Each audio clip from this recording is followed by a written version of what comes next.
in today's society, we live in a microwave. So if it ain't ready right now, kids might dip out on you. But you said arguably the most important thing on any level of coaching, youth, high school, college, NFL. You have to build relationships. It's kind of really like a marriage, and where someone has a role and the other one has a role that accompanies it. So the players play, the coach has a vision, the players play.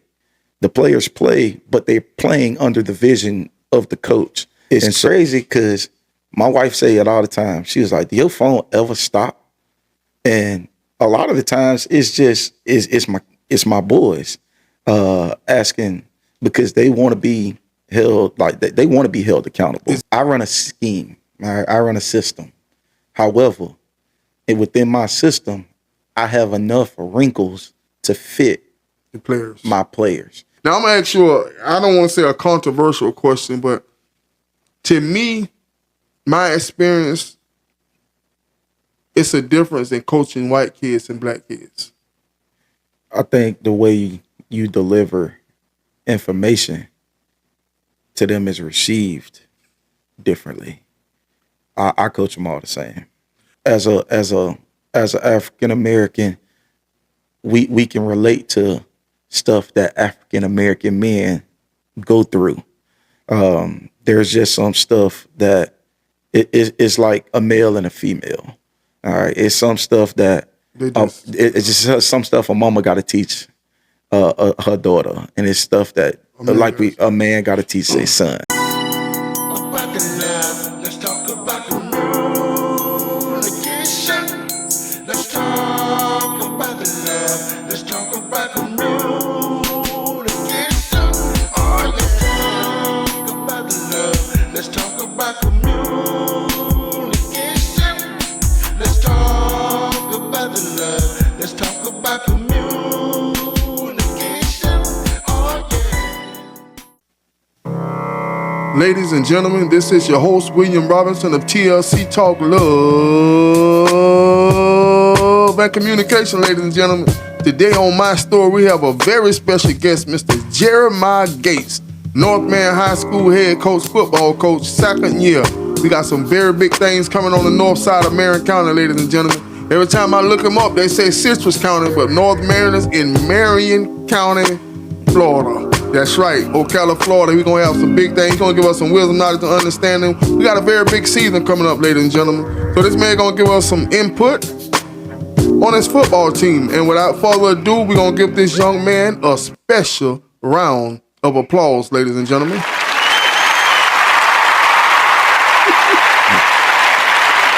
What it is, champ? Everything all right? Yes, sir. Everything is all right. How you ride over, world, man? Yeah, I got turned around a little bit, but I made it here by grace of God. So another day that get That's it right. done. So tell my audience a little bit about yourself, man.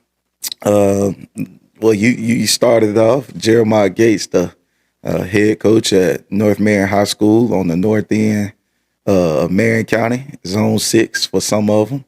NSP, we going into the second year.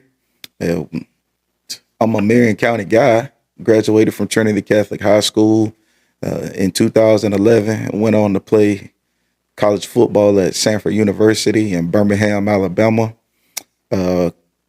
Moved back after playing a few seasons overseas, one in Germany and another in Australia, and then started coaching at Bellevue High School in 2017. Made a stop back at my alma mater, Trinity Catholic, for 8 years. And then I took over at North Marion last year in the spring. So I'll be going into my 10th season coaching high school football this year. Not to mention 2.5 seasons coaching Division II college football. So I had a season at Concord University in Athens, West Virginia. And I had another season at Florida Tech while they had a program over in Melbourne, Florida. So I done made some pit stops when it comes to this football stuff. So you done been around the block a few times, huh? A few times as a player and a coach. So, as a coach, seeing what you saw and being at your third school in Marion County, is it a difference? What's the major difference from one program to the next? Honestly, in my experience, one of the biggest things that you can, or some of the biggest things that you see the differences is in administration is one. I tell people all the time that you don't want to take a job where the administration is not in your corner. It's hard to fight an uphill battle when you're trying to do something special. So that's one thing. And then community support, community involvement. You got to definitely have that community behind you.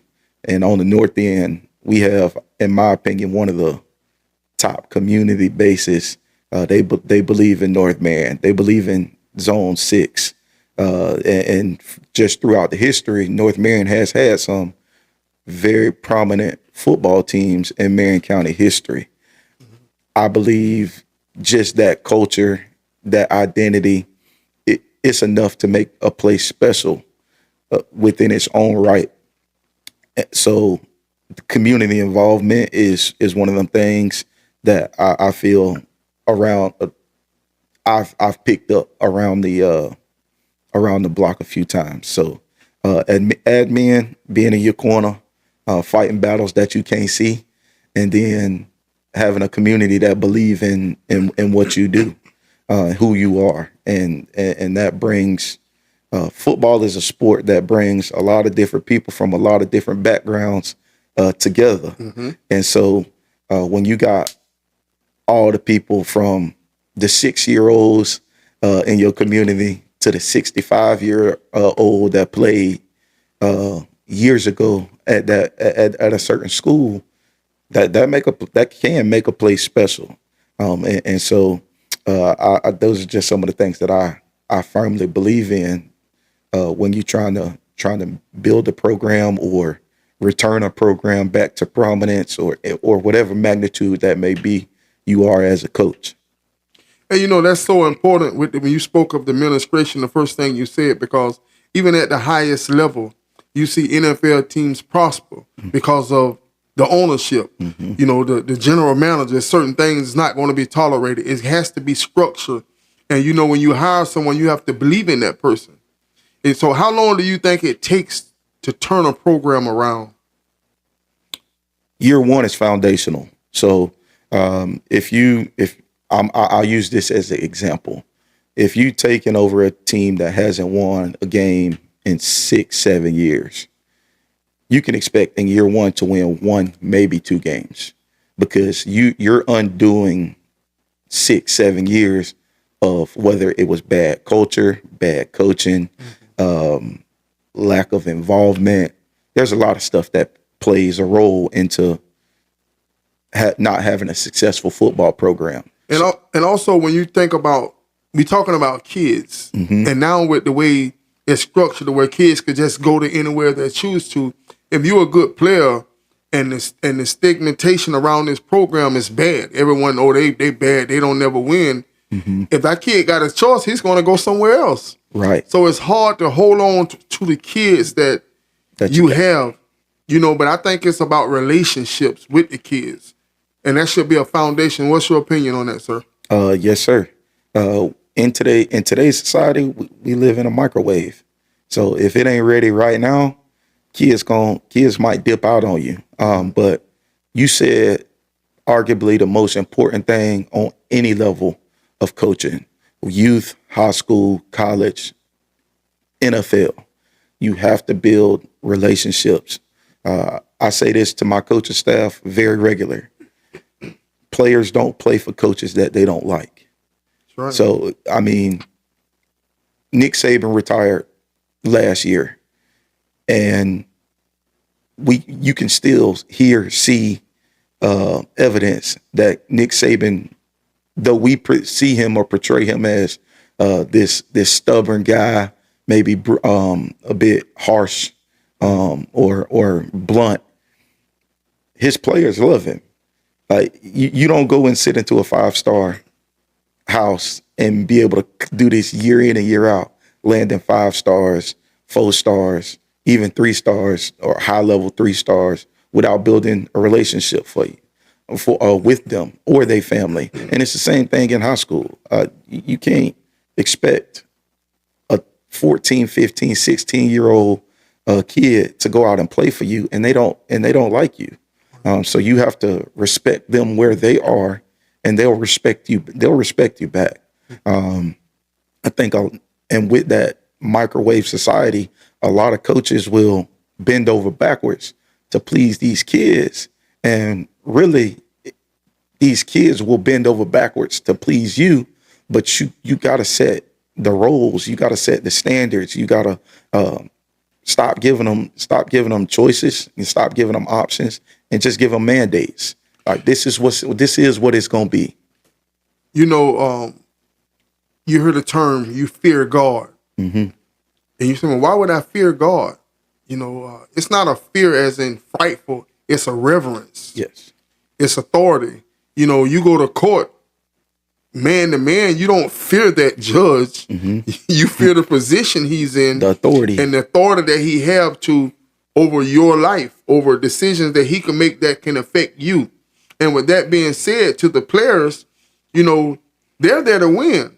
And if they see that you can help them win, you can make them better, they're going to believe in you. They'll run through a wall for you. In the NFL, the player make more than the coach. But the player know, I'm not going to get better if this coach ain't teaching me. So if you could teach him, he's going to humble himself and listen to you. You understand what I'm saying? I get it. And you know, when you spoke of meet them where they're at, you know, I don't believe in allowing the kids to dictate things. I'm a firm believer in I'm gonna coach, you gonna play. That's correct. I'm not gonna play, you not gonna coach. You know, me being in prison, I knew football on the street. I coached football on the street, but my coaching skills translated to anything. When you coaching is a skill set. It's a skill set. It's not something that, like, I believe coaching is just like an athlete. All right. And I use a lot of people throw that term athlete around loosely. A lot of the kids that we have right now are football players. They're not athletes. Right. All right. An athlete is somebody. You put him on a football field, he's a dude. He's a boy dog. You put him on a basketball court, he's a dude. He's a boy dog. You take him over and never picked up a bat in his life, and he'll still hit 4 of 10. He'll still hit 4 of 10 pitches. And somebody say 4 of 10. That's 40%. Well, what are they batting? That baseball is the only sport that you can fail and be successful. Right. All right. You can take it to the golf, the driving range, and he can drive a golf. That's an athlete to me. Put him in the weight room. You put him in the weight room field. Anywhere. All right. He can sprint. He can triple jump. You grab him. You're gonna regret grabbing it. All right. So that to me, that's an athlete. We got a lot of football players right now. Coaches is the same exact way. Okay. If I can coach football, I should be able to coach basketball. Correct. I should be able to coach baseball. I might not do one as good as the other, but I can break this down so that anybody on any level, youth, middle school, high school, college, that's what a coach is. And so a lot of people think that they're coaches and they're not. And see, it goes back to relationship. The reason why I think coaching, like I had never coached basketball before. I didn't know the ins and out rule-wise. So I learned the game of basketball, but my coaching ability and my standard and my ability to communicate information, all I had to do was get up to par and learn the rules. Once I learned the rules, I became the greatest. Yes. You understand what I'm saying? Indeed. And the thing about it is, I brought that up to say that I'm in prison. You know, we quote some of the worst people in the world. Right. But these men respect me. I respect them. I gave respect. I got respect. I received respect. And one thing I would tell them, grown men, I didn't curse. I don't curse. So So I tell them, listen, we're not gonna curse. You know, you your own man now. You're a grown man, but if you're gonna curse, you that's not gonna be on my team. Right. But you quick to see that you gonna win on my team. Cause we gonna be disciplined. A lot of times we will win because we just had more structure. Mm-hmm. We just were not there. We had rules to go by. We had a scheme, a system that allowed us to win. We didn't have the most talent. You understand what I'm saying? Mm-hmm. And when you have those foundational principles, you have the groundwork. That's where you see the separation between good teams that have talented individuals, and you see great teams which might not be as talented, but they'll play for each other. They're unselfish. They understand foundational work, which means they respect their coach. They believe in their coach. Their coach believes in them, and so you find out that it's vice versa. It's kind of really like a marriage, and where someone has a role and the other one has a role that accompanies it. So the players play, the coach has a vision, the players play. The players play, but they're playing under the vision of the coach. And so what happens is they find out real quick, oh yeah, coach know what he's talking about. And then as coaches, we say, yup, Johnny Smith is bought into what we doing. He believe in what we doing. Mm-hmm. And Johnny Smith might not even be the best player, right? But he's the best player for the scheme because we know in his position, his job is going to get done every single time. You know, if I make the statement, the players, the team is a reflection of their coach. 100% correct. See, I believe that to the fullest. I believe that if I'm undisciplined, if I'm unorganized, if I'm not diligent in my assignments, my job as a coach, my team is not going to be a discipline. They're not going to be structured. They're not going to be, you know what I mean? And like, I don't believe that I have to have this kid to win. Right. I don't care how good you are. If you're not going to follow the rules, you're not going to set an example to my locker room.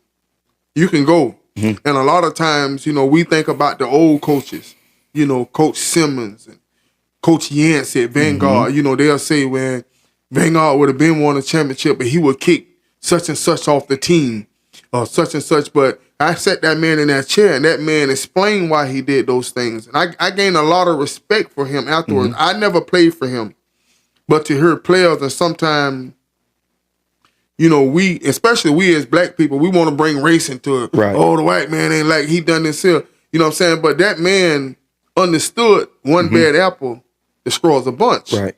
So he sat in that chair and told me Steve Rim was the best athlete he ever coached. Mm-hmm. But yet, he kicked Steve Rim off the team for a whole year. Mm-hmm. You understand what I'm saying? I get it. Before I let you destroy my whole team, I kick you off the team. To me, that's what a good coach would do to save his program. I'm not going to neglect you, but I'm going to give you a consequence. Right? So you can't play for me this year. I've done it in my short stint as a head coach.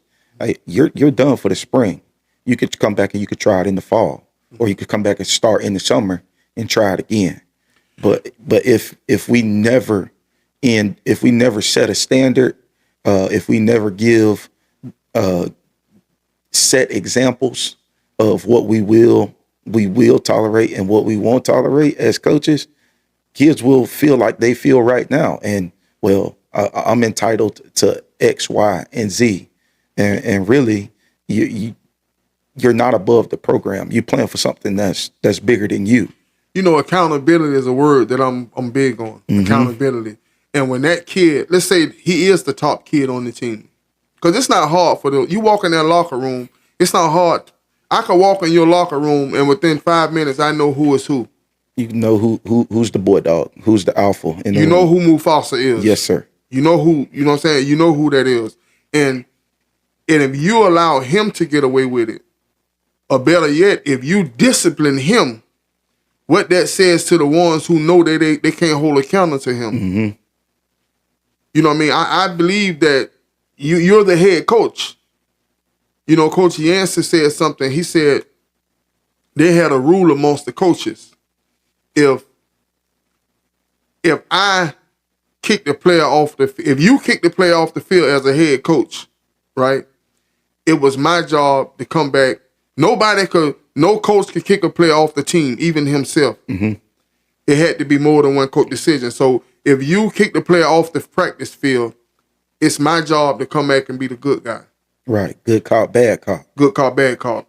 And vice versa. Even if he had to get on your player because you wouldn't do it, you got to come back and be the bad guy. Because he had to get on you coach wide receivers. Mm-hmm. He had to get on your wide receiver because you ain't doing it. So you got to come back and clean it up for him because he doing something you should have done.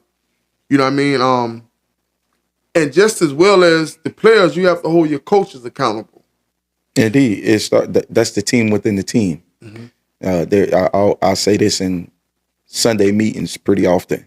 All right, there's two teams. Okay, there's this team that's sitting in this room of this 12, 13 coaches, JV and varsity. And that's the first team. And then the second team is the boys out there that's under our tutelage. So if this team is dysfunctional, that team out there is going to be dysfunctional. We can disagree all we want to in this room, around this table, on this whiteboard.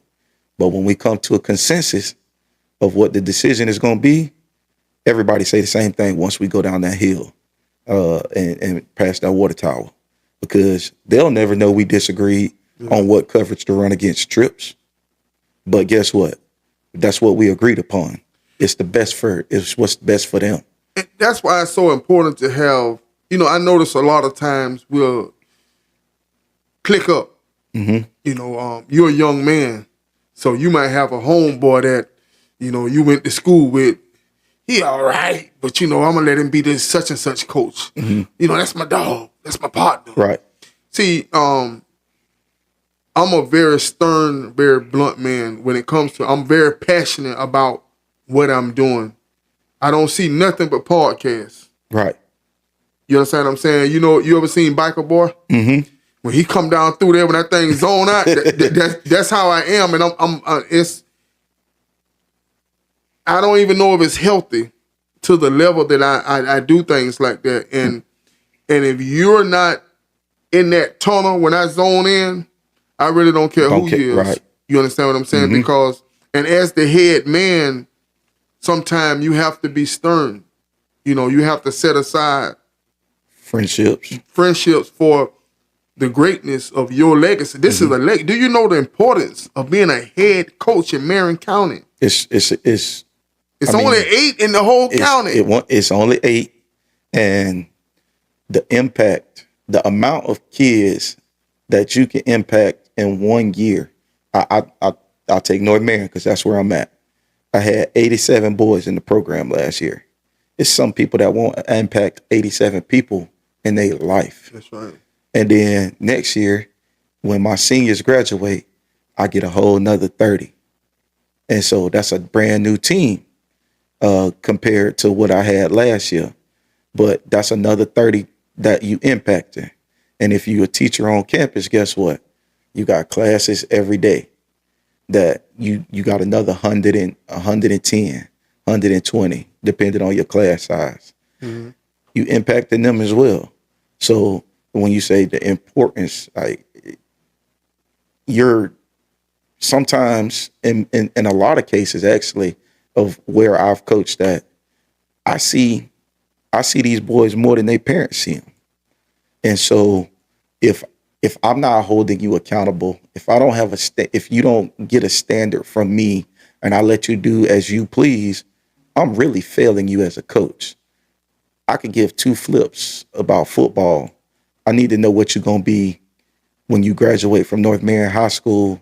What kind of husband you're going to be? What kind of son you're going to be? What kind of father are you going to be? Because at the end of the day, it's about using football as a platform to excel these young men into life. If I'm not doing that and I'm just all about wins and losses and football, I'm failing you, because guess what? At the end of the day, only like 2% of y'all going on to play Division I college football. That's being generous in today's world. 2% is very high. So that means somebody got to go be a plumber, somebody got to go be a welder, somebody got to be a barber, somebody got to be a mechanic, somebody got to drive, get a CDL and drive a garbage truck.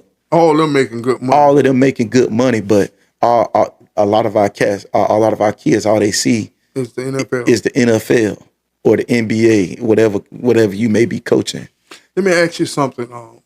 Tell me something, what you remember most, a quote your high school coach said to you that you carried on through life. David Lancaster, our offensive line coach, still talk to him to this day. He used to come down the field at Trinity from the field house, and I mean, it would be so random, but he said it so much that I still use it. I use it now as a coach, and I still abide by it today. He say, "Big, life ain't hard. Just do the next right thing." And when I thought about it, like, it didn't resonate with me as a sophomore, junior. Right. But when I got to college, I started to understand what he was talking about. Like, life is not hard. Just do the next right thing. If you always do the right thing, you'll never find yourself in a bad, not never, but you a majority of the time find yourself in a good situation. You know, I asked you that. You know, Mr. Lancaster sat in that very chair. Mm-hmm. I asked you that because now that you're in his position, you have a chance to impact lives and say things. The things that you say out of your mouth affect those kids forever. Mm-hmm. They'll never forget. I've been out of high school for almost 35 years, and I can tell you things that Coach Simmons said to me 35 years ago. He just talking. But that was gold. You understand what I'm saying? That was gold. I set my watch fast. Well, right now we use phones, but when I wore watches, I set it fast because of that man. You set it 15 minutes fast, you're never late anywhere. Never late. And I remember I came late to a football game. You know, we had a very young team my senior year, and I'm clearly the leader of the team. And I'm chasing Cooter. You understand what I'm saying? And I looked down and seen that time, and I ran to that field house like I was like somebody was shooting at me. You know what I'm saying? Yes, sir. And he jacked my behind up. He took me in that doggone lock and jacked my behind up. And I had to accept that because my mom always told me, son, when you're wrong, you're wrong. Own it. But when you're right, you fight, son. Yes, sir. And I was wrong.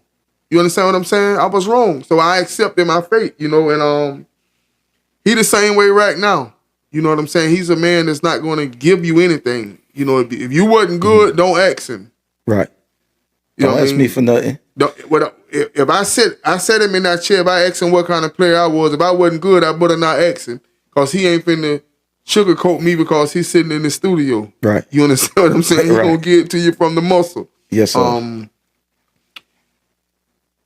The fatherhood. A lot of times, I remember I interviewed Coach Cullen last year, and he said, I feel like I have 100 sons. 100% correct again. I love Cullen to death too, and we just threw with him yesterday. That's my guy. The fatherhood of coaching is real. Yeah. All right. I tell you, I had 87 last year, and so and I say 87, but I've been around. Once again, I've been around the block. I was at TC for 8 years, so honestly, them is still my sons. Even though I got a new group, them still my sons. Yeah. All right, so it's you're gonna have fun, a lot of fun, but you're gonna also have hard time. You're gonna have hard times. Probably one of the toughest things that you can endure as a coach is losing a player, like a player that lost his life. That's tough. Because it's like you lost a kid, like you lost a son. And then when we talked about relationships early on, you build relationships because it's bigger than football. These kids go through way more than X's and O's, Friday nights. It's still a Monday through, it's still a Monday or Saturday, Sunday, Monday too. It's all of that done days. What are they going home? What are they going home to? Okay. We see them probably more than they parents see them because I've had kids where they go home when they go home or when they go to school, they mom and them is coming home. And then when they coming home, they mom and them is going to work. Right. I had a boy 2 years ago tell me I ain't seen my mama in 2 weeks. And they lived in the same house. Right. Because of the work schedule. I had a kid coming to me last season where I had to step out of my coach's role real quick because we got a rule. Like, you don't come in Crocs, you don't come in slides.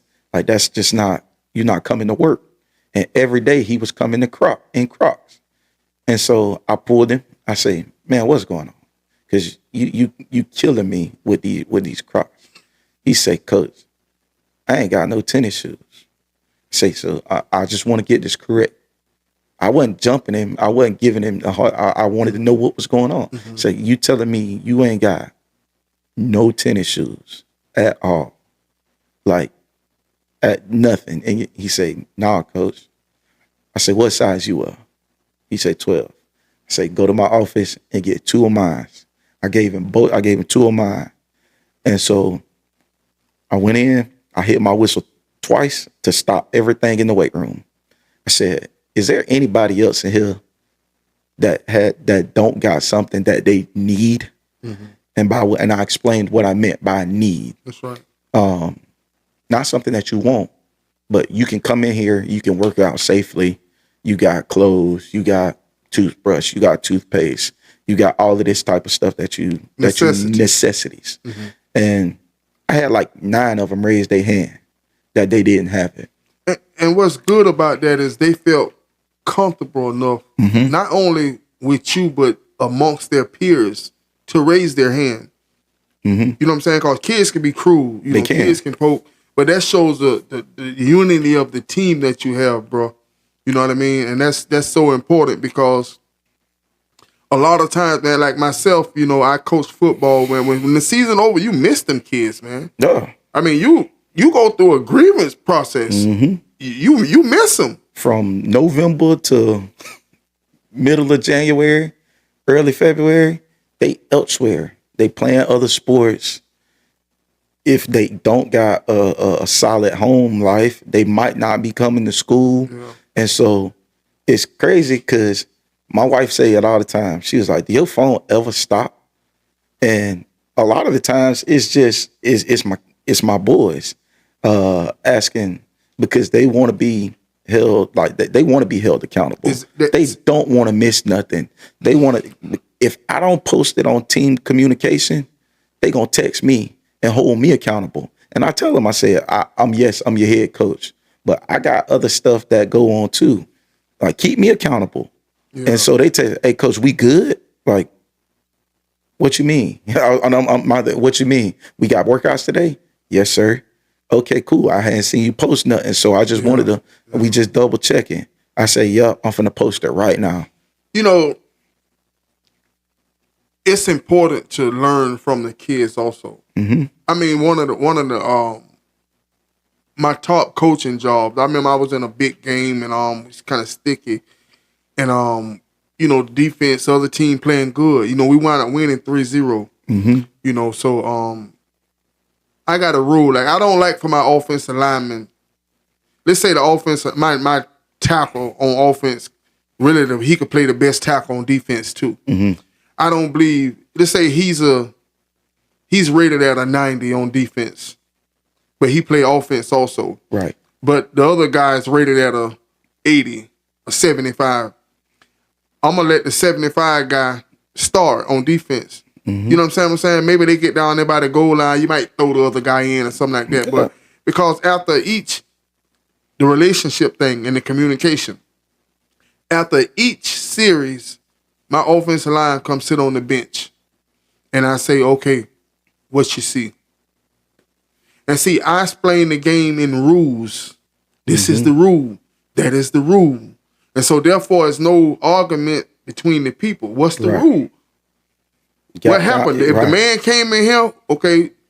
What rule is that? What rule is that? Because that same thing. And that solves the argument, the bickering amongst the players. You know what I'm saying? So, and I remember the players say, Coach, we could run the 24 trap. It's wide open. My guy blocks down every time. He crashes down every time, Coach. I could shove him. I could even go help on the linebacker. I said, it's wide open. He said, yeah, Coach, he blocked downs every time. So I said, okay, I'm going to look. So we ran the first play, just like the kids say. The guy blocked down. So they looking at me on the sideline like, I'm like, go ahead and run it. And man, that thing split right open. And you know, that's for me teaching them, making them have a clear understanding of what's going on. Help me help you. Yes, sir. It's so much going on in my mind to where, just like you say, hey, you got other things. You got a wife. You got a family. You got kids. So, you know, you got track practice. Your daughter may be in track practice. Baseball, basketball. So you forget to do that text, but these kids are waiting on that text, so they holding you accountable also. And you're humble enough to accept. Indeed. You know what I mean? Right. And so that's me giving them their sense of ownership. I do the same thing when it comes to play calling. I text the quarterback, hey, give me your top 7. All right. Text me your top 7. Because at any time during the game, if I get in limbo about what to call, you're comfortable with these 7 plays. Why? Because you gave them to me. Yeah. All right. And it's not a cop out on my part, but I will send them, hey, here's our top 15 for this week. Send me your top 7 off of this list. And whatever it fits the game plan. So whatever they pick, that's what they pick. That's your sense of ownership. And see, so I believe that I listen to my quarterbacks. 100%. Because I ask him, who do you feel comfortable throwing the ball to? See, because he want to win too. He want his stats good. See, I may like Speedy Gonzalez over here. But he want big body. He want the sure catch, the 6-yard catch every time. You understand what I'm saying? Yes, sir. And I definitely rather be in 2nd down and 3 than 2nd down and 10. 100% of the time. I was just talking to my defensive coordinator about that. All right, and we live by rules of 6. Because we zone 6. We live by rules of 6. Straight up. So what's an explosive run for on defense for the defense? 6 yards. And mine was higher than that before we conversed. Because to me, an explosive run is somewhere between 10 and 12 yards. That's an explosive run. For us, it's a 6-yard run. That's explosive against us. Yeah. Because if we get in on 2nd down and you at 2nd and 4, the whole playbook open. Everything open. Me as a play caller on 2nd and 4, I'm taking a shot because I got 3rd and 4th down. I know I get 2 yards. You know, having the right coach. Okay, what do you think when it comes to success? Give me percentage-wise. What percentage is coaching? What percentage is players?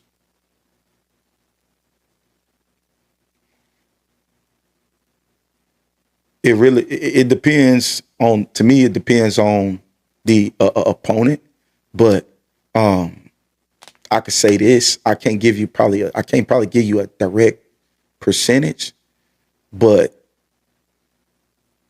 player coaching happens more in the off season than it does in season.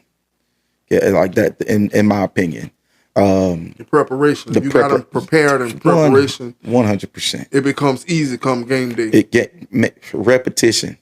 You know, and so if I had to say, like in season coaching, maybe 20%, maybe 20. It's 80% on the players. Execution, and that execution being mentally there where your feet are, stuff like that. That's 80% of the battle. And that's, I say 80% because try getting 14, 15, 16, 17-year-olds, all 11 of them on the same page at the same time. So I would say 80% on the players. And then in the off season, it's 80% on the coaches. And that other 20% will be made up of players showing up and players being locked in during the off season. You know, I think that I guess from even when I played, to me, we had great coaches. Mm-hmm. We won. I'm gonna give you an example. I'm gonna go Vanguard and Forest. Okay. I went to Forest. Even right now, Vanguard have more talent. Yes.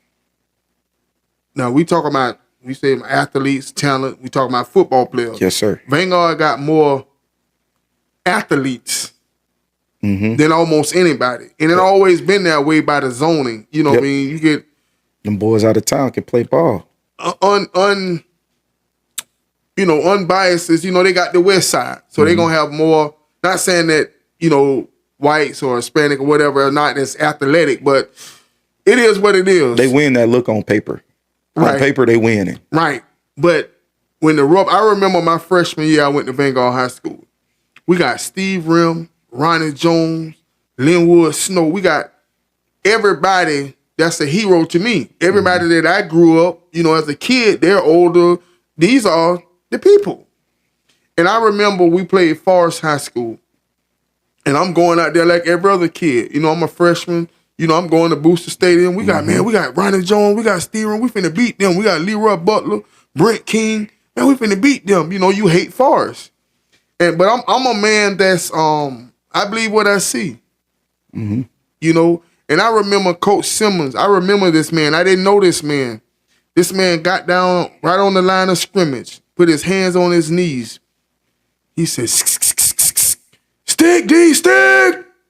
And all I seen was them doggone them gold helmets coming across there, tearing they behind up. You know what I'm saying? Mm-hmm. And everybody in the world says Vanguard. But what I saw was Forest. Mm-hmm. I'm seeing it with my eyes. These people beating it. These people was more physical. These people was running that football. Yes, sir. We was trying to be pretty. We want to throw. We got Steve Rim. Them people lining up, punching them in the mouth. In the mouth. And that next year I went to Forest. And to me, we would win because we was coached better. Mm-hmm. We didn't have the athletes that they had. We was coached better. And to me, the right coach, for example, one coach may think, okay, it's 2nd down and 4. I'm going to run the ball again and get if I run it 2 times, I should be able to get 4 yards. He's thinking 1st down. You thinking, I'm taking a shot. I'm taking a shot. I'm thinking touchdown. Yes. And see, the mentality of the coach affect, because all the players could do is run the play that the coach says. I tell our boys, we live in reality. I said, we live in reality. I said, most offensive coaches want touchdowns. We want 1st downs. 1st down, 1st down, 1st down. Guess what? If you get 10 of them boys, then you end up with a touchdown. That's right. So, however, I understand percentages as well. If I get 6 yards on 1st down, it's a great chance that we're gonna stay on the field. So I'm gonna take one of these next 3 downs and let's see if I can open them up. All right. At minimum, after I take this shot on 2nd down, guess what? It's 3rd down. It's a high percentage pass down, right? Yeah. The corner's gonna be soft. I throw 5-yard hitches. I got a 1st down anyway. Or I run inside zone. You can sneak them. You can still sneak them. Right. It's still, the playbook's still open. It's still open. You know what I mean? Depending on where we at on the field, I may go for it on 4. Right. If If my defense biting. If they biting like my defense was, I had a pretty good defense last year. Mm-hmm. We went for it a lot on 4th down. Probably more than we should have. That let the players know you believe in them. I'm a Miami Dolphin fan. Mm-hmm. And Mike McDaniel would go for it on 4th a lot. He'll go for it on 4th and 2. and throw over the top to Tyreek Hill. All right. You understand what I'm saying? I mean, he's the greatest when it works. Deception. But when it don't work, what he so dumb? What he throwed it for? He should have just ran it. You know what I mean? So it's always afterwards. My head coach used to say back then, he said, well, hell, if I knew he was going to fumble, I would have lined up and punted the ball on first down. Right. Hindsight is 20/20. You'll never be wrong in hindsight. You got that right. And then you got the best coaches. Them the ones that sit in the bleachers and watch from the couch. Yeah. So you never gonna as a head coach, you got to understand one thing, that you never gonna please everybody. That come with the territory. What do you do in a situation where you're the head coach, offensive coordinator or defensive coordinator? Do you still at what point do you step in and say, hey, we need the man up right here? Or hey, we need to start running that ball? I believe in the systems. I believe in the systems that we chose as a coaching staff. So I hired you to do a job. Okay. I tell my defensive coordinator, Carlos Burrows, he retired from the Navy, and I say, your mission is to keep them out of the end zone. You got to talk his language. Your mission. Well, we talk so much that I could talk his language. Yeah. He talked we talk each other's language. And so your mission, you contracted to keep them out of the end zone. Soldier, your mission. That's what he know. Yeah. All right. I talked to him on the way over here. Relationship. Yes, sir. I talked to him, and so I trust him make a sound decision. And if our boys know our system pretty well, but if it's crunch time and they get inside the 20, we short field, send it at them and man them up. Like, just send it at them and man them up. It's funny. Like, I had my nephews, Keemon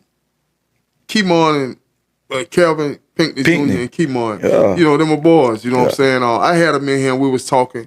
And I asked them, I say, you inside the 10, 15-yard line. If you was the defensive coordinator, would you go man or zone? And he say zone. Banjo it, in and out it. I say, well, then I asked him earlier about the zone, and his zone got a hole in it. You know what I'm saying? If his zone got a hole in it, and he back off the ball, you can bam, hit him off the line. You know what I'm saying? You already at 10 yards. I mean, I'm aggressive by nature. Whether I'm on offense or defense, I make a choke call. I feel like my cornerback is the end zone is 10 yards. If they own the 10 yards, if I can't run with you for 20 yards, you ain't got no business starting at cornerback anyway. You right. I got the sideline and everything else in my favor. That's me teaching him proper technique. Yes, sir. That's my job. You trust your coaching. That's my job, to teach him proper technique. You understand what I'm saying? You know what I mean? I'm locking you behind up, and I'm finna make that quarterback make the right decision real fast. Because they coming. They coming. Yes, sir. You gonna know.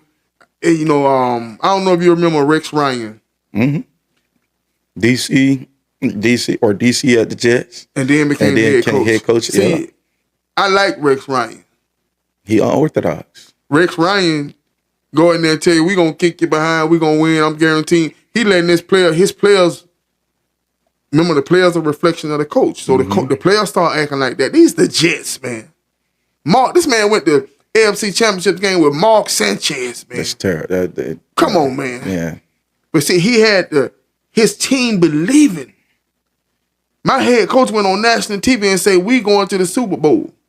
Whether they win or not, they believe it. They fought off like a fight with Mark Sanchez. Come on, man. They talking about butt fumble, Mark Sanchez. Curtis Martin already had 2-3 washed up seasons, you know what I'm saying? And go back over there and resurrect, you know what I'm saying? I mean, it's just, I believe that coaching plays such an important part because it's up. All the players that going to do is run what you call. That's it. So you have to put them in position to win the game as a coaching staff. I believe that through and through. And me as an individual, I don't know many things. I know football. If I could be healthy, if I just can't. I don't think I could do it health wise. I know I can't.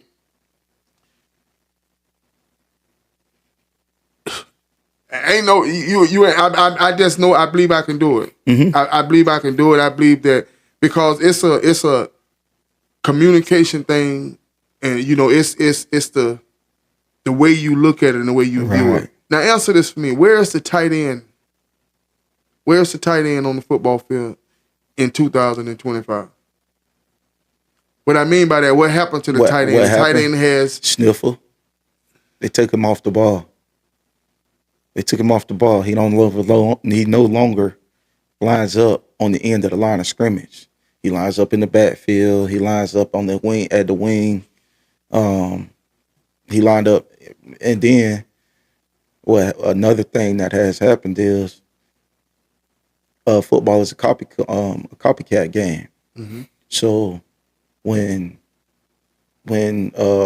one team have success, so for instance, nobody played fast in college football. Oregon with Dennis Dixon, they was Chip Kelly.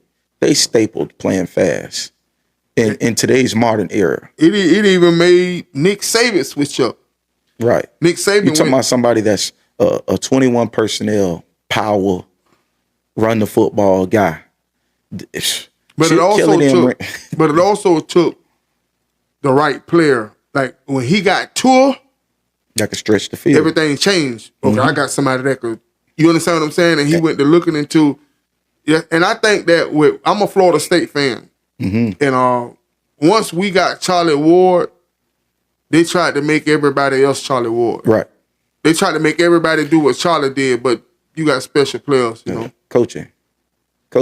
I run a scheme. I run a system.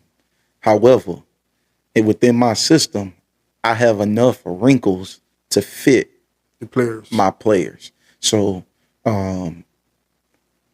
Coach Bynum taught me a whole heap about just game planning, utilizing personnel. And so with me, I pick plays that I can run from various personnels. Right. I can run it out of 10 personnel. I can run it out of 11. I can run it out of 20. I can run it out of 20. It's the same play for me. Yeah. It's the same read for my quarterback. Yeah.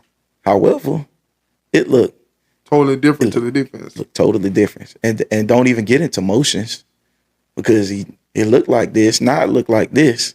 And then but all we doing is just window dressing the same stuff. That's coaching. And it's repetition. Like these kids these days, they thrive off of repetition. It's the same thing over and over and over again, but it looked different.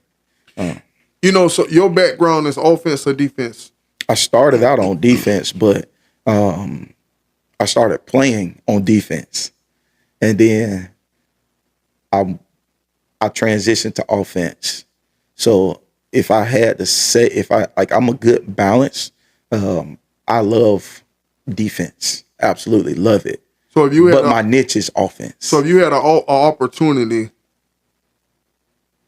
to be the defensive coordinator or an offensive coordinator, which one would you choose? Defensive coordinator. Defensive coordinator. I'm telling you, it's a different energy. It's a different passion. I chose football. Like I tell people, you got to be crazy to play football. Like you can't be wrapped right. Yeah. You can't. Ain't nobody running down the field full speed trying to knock a joker head loose. Yeah. Or you ain't carrying a ball and letting somebody 11 people come into you cannot be wrapped tight to play that game. To me, because it's the first position that I ever is. When you I played linebacker. Yes, sir. So I was a pretty good linebacker, and I was a study of the game. Very, very rare for a high school person. I studied a lot. I only had 3 classes my senior year, and I would go in the coach office and watch film. So when I see a tall sweep, I already knew, hey, they pulling both tackles, or they gonna reach block. I mean, I understood. So, if they blocking down with the tight end, he good, he got the right angle, I'm gonna shoot this gap. I'm gonna take my chance. I'm gonna shoot this doggone gap. You know Am what I I mean? going underneath? Am I going over top? No, I'm shooting that gap. You know what I'm saying? I'm shooting that doggone when that guard pull or whatever, and that tight end coming to get me. I'm gonna shoot that gap that he just left, and I was pretty quick, so I'm gonna get in there and get that doggone. Yes, sir. I'm gonna take my chance. So you going underneath? You replacing the puller? yeah. I'm going to chase this joker down. Yes, sir. You know what I'm saying? But you got a right angle. I'm saying that to say, I kind of almost forgot my train of thought there when we was talking about defense, offensive. Yeah. Okay, by me being a good defensive player, it made me a good offensive coordinator because I understood defense. I understand how to attack a defense. So you understand what I'm saying? No, I get it. And that's the exact same thing that I utilize. When you start to understand that defense can only do so many things, they only have so many options that they could take away. They can't take away everything. So and every defense have its strengths and weaknesses. Strength and weakness. You know what's funny is when I played, we ran a 3-4. If I'm a defensive coordinator, I want to run the 3-4. But when I'm the offensive coordinator, I love to go against the 3-4. Right. Because you know how to manipulate it. Right. But I guess it's because if you don't have that nose guard, I'm gonna eat you alive. That nose guard has to be a beast. A butt up. He has to be, and that linebacker got to be that doggone Mike linebacker, and that nose guard got to be monsters. You understand what I'm saying? Because, and it's because the reason why I like the 3-4 when I'm on the defensive end, because if you don't line up right, my strong safety correct habit. Yep. Troy Polamalu.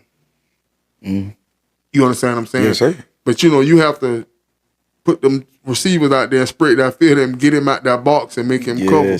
You know what I'm saying? Which is he's uncomfortable with. He don't want to cover. He want to attack. He's really just another linebacker. Right. He coming down. He feeling another gap in the box in the run game. Yeah. So when you from an offensive coordinator standpoint, when you turn on the film against a new team, what is the first thing you're looking for? I start by the box. I start in the box. What you running up front? You 3-man front, you a 4-man front. And then I look at apexes, split defenders. The conflict defenders is what we call them. How are they playing? Is they playing statue technique? Is they heavy run? Like, is they just trying to take away the pre-snap look in the pass game, or are they actually committed to the run? And then after I watch a full game of the box, then I go back and I look at the secondary. Are you looking for? You're naturally looking for their strongest player or their weakest players? I don't care nothing about that. I'm looking at the scheme. I want to know schematically. About the third time through watching film, that's when I started looking at players.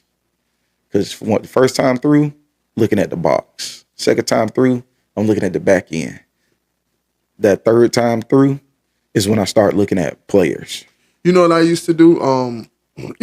Different teams run different. One might run a 5-2, a 4-3, a 4-4, or whatever. So I would take, to me, the running game starts. That's the foundation. If you can run the football on any level, you win the game. Yep. If you can run and control the clock, pop them over the top with, you know what I'm saying, or whatever. Yeah. So what I would do, I would draw up 50 offense and defensive line. They front seven against my front seven, whatever. And every play that I have, I would draw it up against this defense. Every defense will have its strong points and its weakness. If you running a 5-2, I'm not running to the 1 or the 2 hole all game. That's not even in my game plan. I'm finna test these edges, and I'm finna see how disciplined these linebackers is. Right. You know what I'm saying? We finna find out, can he run all night? Can he run? Can he tackle an open field? Yes. Can he do it all night? Can he tackle stretch? Can he tackle toss? That's right. All right. Then maybe we'll get into maybe a power, depending on what them guys up front can do. Right. And see, I would do that And that's how I would game plan, because in my mind, if I could block the linebacker, I got a successful running play. I feel like I could. Now, to me, Vanguard last year had one of the most dominant defensive lines I've seen One of the best ones I've seen in in a long time. One of the best ones in Marion County I've seen in a In a while. long time. And the rest of the team, they ran the ball well and they stopped the run well. But even with them running the ball well, they a lot of penalties, a lot of holding, so they would hurt themselves with that. But that defensive line Dominant. was so dominant. They had the whole package. They had size. They had speed. They were strong. That doggone Bernard Little. Oh my goodness! Bernard Little was a man amongst boys. To me, he would have been my player of the year if I could have picked one. Enough said. You took the words right out. He was the best player in Marion County. He was the trench junkie last year. This man, and he started offense and defense. On both sides of the ball. And as I'm watching the film, he would make the block, the key block, to spring the running back. The running back run 35 yards to the end zone. When the running back turn around, you know who the first person that to pick him up? Little. Yeah, Little. I love that kid. That kid a monster, man. I absolutely love that kid. That kid a monster, man. And I just, and see, you play against a team and you say, well, such and such got 4-star recruits and 5-star recruits.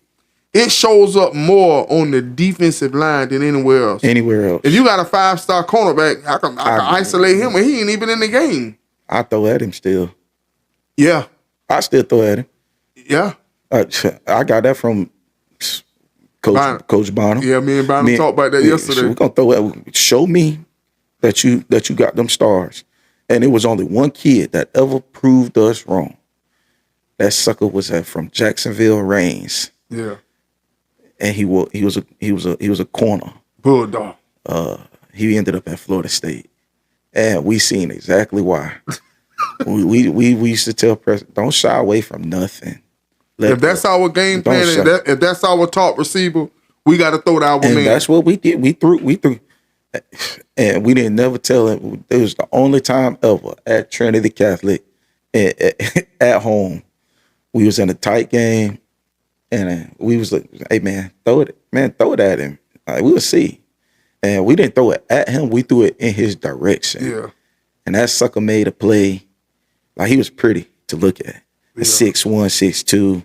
He bent down, getting in his stance, and looked like he's scratching his ankles. Yeah. Long arms. Yeah. Talking about that sucker was in the curl, and then broke on the flat and laid out and picked it off. We looked at each other down the side. Hey, don't throw it at. Don't throw it at sucker no more. He good. He like that. Don't throw it. No. Yeah. And so every time he came over, hey man, why you do us like that? Why you do that? He was like, man, y'all gonna stop throwing my way? I say, yeah, we gave you your one shot and you capitalized on it. So that was the only time we ever stopped going at a kid. See, me a joker like that, man, I'll run some sweeps over there, see if he's gonna tackle. Yeah, I want to get him tired and get him frustrated, get him bored, and then try to slip one over his head. You know what I'm saying? That's my love. But you 100% correct. It's a kid named Chaz Major. That's the only kid. I'm very, I guess you could say, cocky, arrogant, confident in football coaching. I just don't believe that. To me, I'm not coaching against you. Right. In my mind, I'm beating the kids on the field. Yep. You know what I mean? To me, I don't look at it as though you the defensive coordinator, I'm going against Gates. Yeah, no. I'm going against that 14, 15, 16-year-old. That's what I'm going against. Yeah. And I'd be darned if I can't trick him. Right. And what would you be your response? If I made the statement, it's easier to scheme against a good player than it is a scheme against a bad player. What would be your response to that? Correct. And I'm going to take it a step further. It's easier to scheme against good teams than it is unorthodox bad teams or bad teams. Because you know where they're going to be at. You know what they're going to do. Yeah. You know they're going to be where they coach to be. Yeah. It's the ones that got that sucker that go rogue. He digging in his nose. He don't know nothing. he getting all the interceptions. Don't wait, what is he doing there? He don't even belong there. Right. You know, it's a lot easier to scheme against yeah. the orthodox 4-2-5-4. You know where they're gonna be at. Yeah. But it's that one, the one with that rogue individual. And that's them the ones that's tough. It's And crazy. It goes to your coach, and then at that point, it's like, okay, did I coach my guy? Remember, we were saying set the rules, so and you can negate all the discrepancies. Mm-hmm. That's where it come down to. Is you gonna run your track, and then when whatever cross your faces, you're gonna take it. You know, I remember my first year, Wayne Yancey. I don't know if you know Wayne Yancey. Wayne Yancey, you know, Phil Yancey is the one that coached for Vanguard for forever.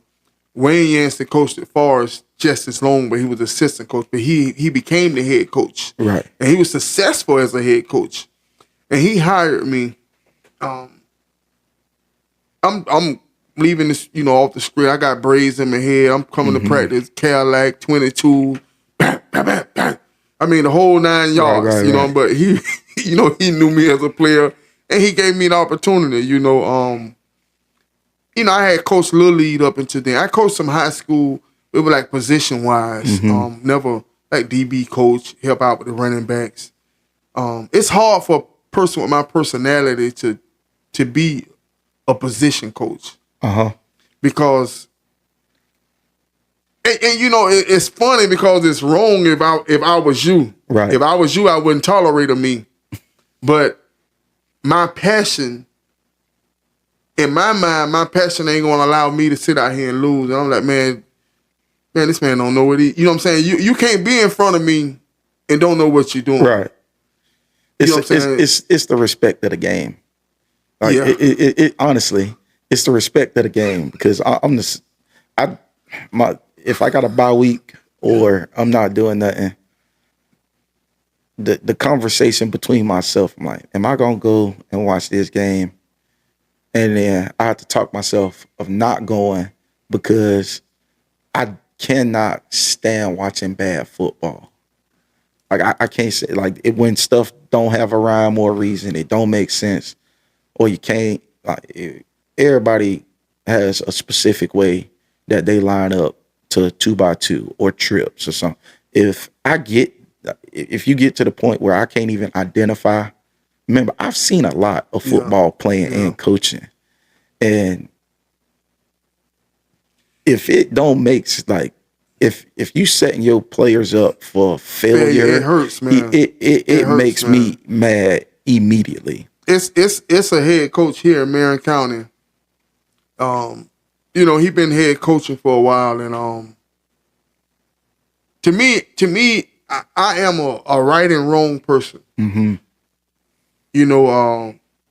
Before prison, mom and daddy right.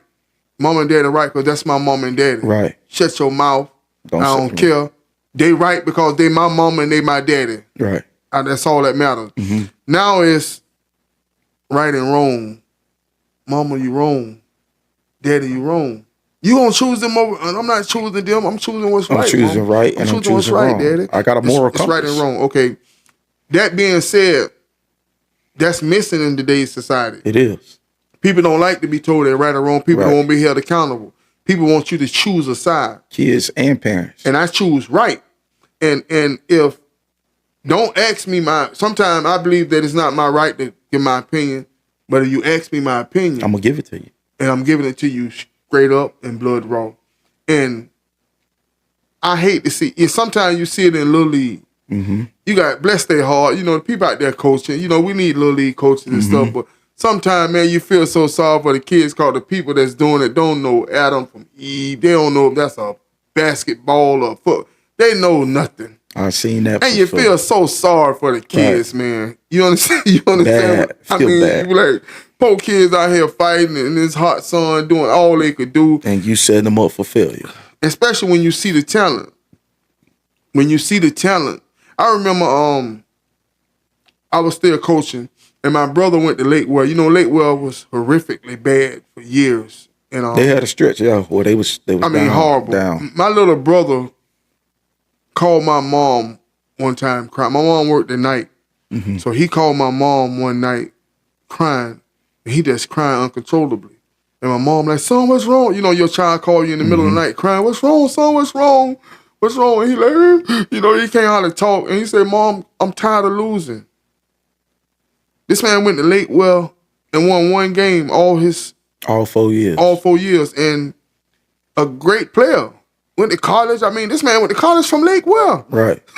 And he could play ball. Yeah, he got like the little person of the year, what they call it when you could do all. He played quarterback. If they need to throw it, they throw it. He was quarterback. Didn't catch it. He went to there. He played running back. He played safety. He all over the field. All over. And it's the passion, man. It's the passion of the game. You know what I'm saying? And like you said, you got to be almost crazy. You can't play football for somebody else. Right. Football different than all other sports. It's different. It got to be in your blood. You know, you can't play to please nobody else. You got to want to do that. Yes. We in Florida. The heat hot. The athletes is different. The passion of the game is a little bit different. There's a lot of factors in that, and you got to want to do that for yourself. Man, I'm gonna get back on this grind, man. I'm gonna cut this belly down where I can move around this back let up, man. And I'm gonna get on meal staff, man. Get on one. I just believe that I would bring a little more. You know, kids are not as physical as we were. They're more skillful. Yes.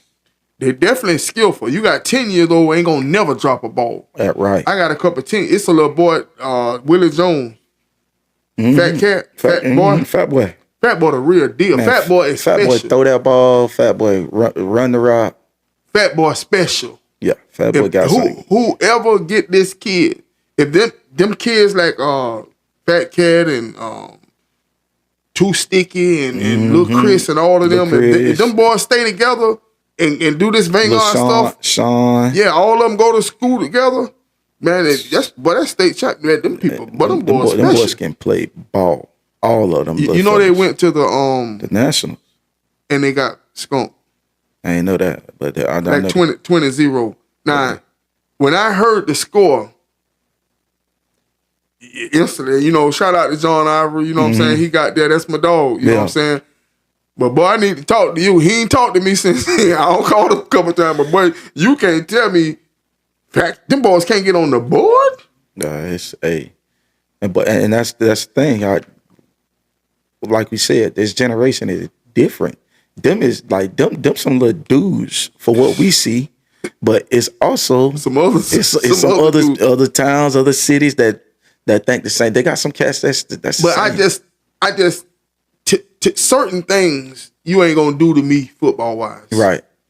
That game we won 3-0 is the only time I've ever not scored a touchdown. Right. But them people better. I'm playing uphill. You understand what I'm saying? I got the uphill battle. Right. I'm the one struggling with, you know, a couple athletes. I got 2-3 athletes when they got a team full of athletes. Gotcha. Yeah. So you know what I mean? I'm doing everything in my power, and I won the game. You know, we won the game. So shout out to, you know what I'm saying? Boy, it felt good too. But them jokers over there, and you know, back then you got a different mindset. Right. You know, the kids over there throwing up, the parents crying, because, you know, both teams were undefeated. Right. You know what I'm saying? And a lot at stake. And make it on top of everything. I don't know who the announcer was at Booster Stadium, but you know where he played after the game? Right now, when I hear this song, I think about that night. He played Don't. Another one bites the dust. But another that Queen. But it's, you know, what's the highlight of your coaching career so far? So far, honestly, I just like seeing my former players go play ball at the next level and be successful.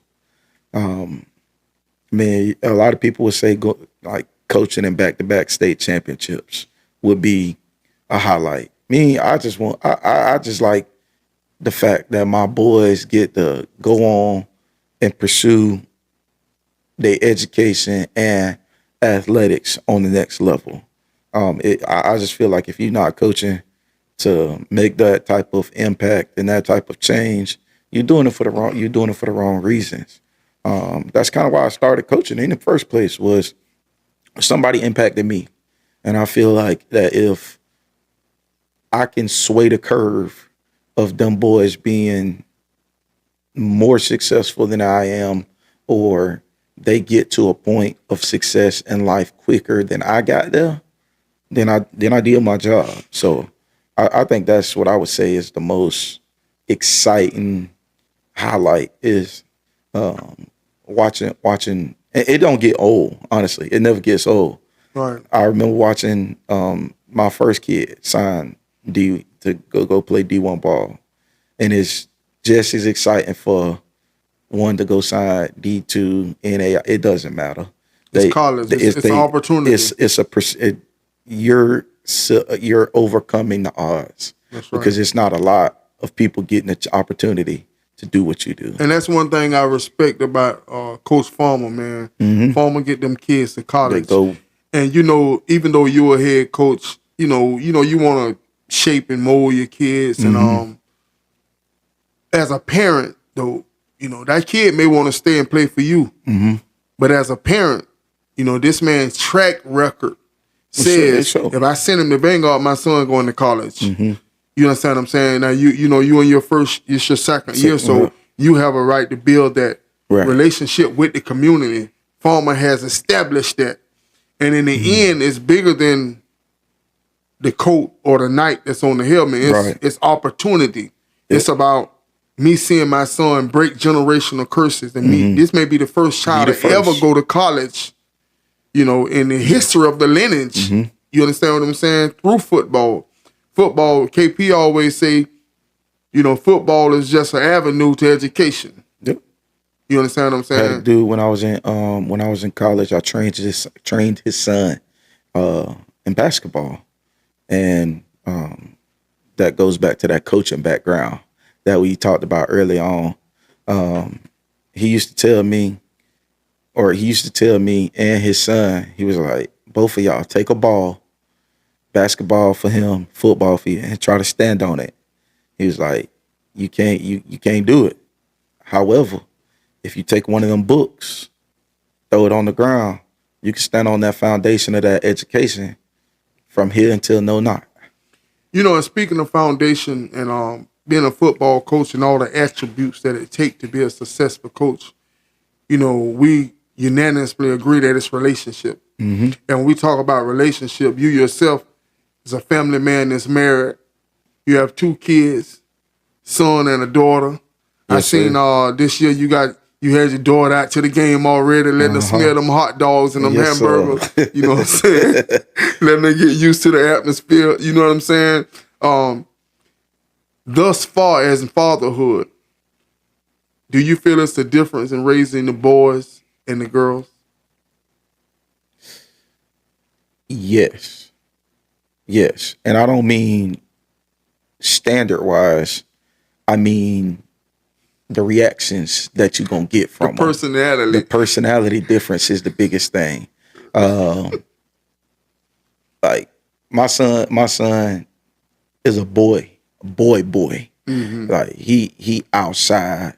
He always into something. Just he's a boy. That's daddy's son. He a boy. And so I let him learn the hard way. Touch that stove. It's hot. Touch it if you want to, but I'm just letting you know I'm not gonna feel bad for you. Yeah. When he ride the bike, I'm not giving you no reaction when you fall, because you gonna think just because I fall, somebody's coming to my aid. Like I let you ride way off because I know you gonna fall eventually. But when you fall, you gotta come back. You gotta come back by yourself because you way down there. Way down there. You can see me. Figure it out. All right. That's the traditional way of what that's how I was raised as a boy. You know, I made a statement on our episode earlier. I was talking about the difference in, we was talking about the importance of the father in the household. And, you know, nowadays so many single mothers raising male children. Two different. And you fall off the bicycle, mommy, oh, mommy, baby, She they come gonna nurture kiss you. you. They gonna put a Band-Aid on and hug you, tell you don't cry, wipe it up. Daddy gonna look at it and say, boy, there ain't no but a scratch. Get back out there and play. Yep. And when daddy say that to him, he'll most times stop crying. He may cry when he see the blood. Boy, there ain't nothing. Get on back out there, boy. And he go on and play. Don't even, it just goes away just like that. But if it's no daddy there, there's no get back out there and play. Boy, that ain't nothing but a scratch, boy. Yeah, get on back out there. Yeah, I call them bubble children. Yeah. More than not, kids that don't have a father are bubble children because of that exact thing. Mama gonna run to you and save you, and daddy gonna let you suffer a little bit. And a lot of people don't like suffering. Okay, they think that as a negative connotation. Yeah. Like suffering is bad. And you know, we as a people, I think where we failed our kids, we as a people, we want them to be better than what we had. Because, you know, we may not have, quote unquote, what the counterparts have had. And so we want to, I went through this, so I don't think they should go through. I never had Michael Jordans. I want my son to have Michael Jordans. Okay, if you turned out okay, why not put him through the same trial and error you did? You understand what I'm saying? I love to hear Shaq talk sometimes. Yeah. Because he say real quick. Bottom line, I'm rich. You're not. Yeah. That's what he tells Terry. I'm rich. You're not. Yeah. I went and made this money. Now his children don't want for nothing. Right. But at the same time, I'm rich. You're not. You're not rich. You're not rich. You just happen to live with me, or you happen to come from me. But I'm rich and you're not. Now, granted, our goal as men is to leave inheritance. I'm sure he has that set up in his will. In his will. However, that was his way of saying, I worked for this. You got to go work for yours too. You make them appreciate it. You know what I mean? You make them appreciate it. Yes, sir. So I got 2 girls and a boy. Okay. Those girls learn early that dad is sweet. Dad is sweet, man. Like, see, she's not going to ride way down there and come back. Right. You're going to sit right there and walk beside it the whole time with her. With her. You understand what I'm saying? Right. And she learns very early that, but dad is sweet. I can get anything from daddy. And see, that's what I know that from other people, and that's what I try to keep from. She a daddy's girl, regardless. She want me all the time, but at the same time, I'm gonna put you down. Like I'm putting you down. Like you don't get to dictate what I do and what I decide because you my daughter. But you know what? You may realize that, but you might be on Hilda for an hour before you realize that, before that kick in. Nope. No? She want to get picked up. I don't go over to her. I make her come to me. She crawl to me. You stand up to my knees and reach for my hand before I even pick you up. I'm like, I try not, I consciously try not to give her way from Jump Street. But I tell you what. So you knew it. This your first daughter. I tell you what, when she get to walking and talking, and she bought out a year.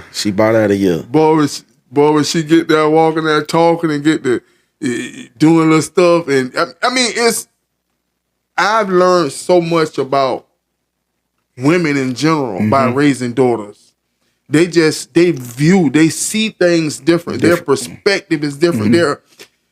It's just different. Yeah. I mean, you know what I mean? And being a father that's present, you know, you raising them, so you noticing these things.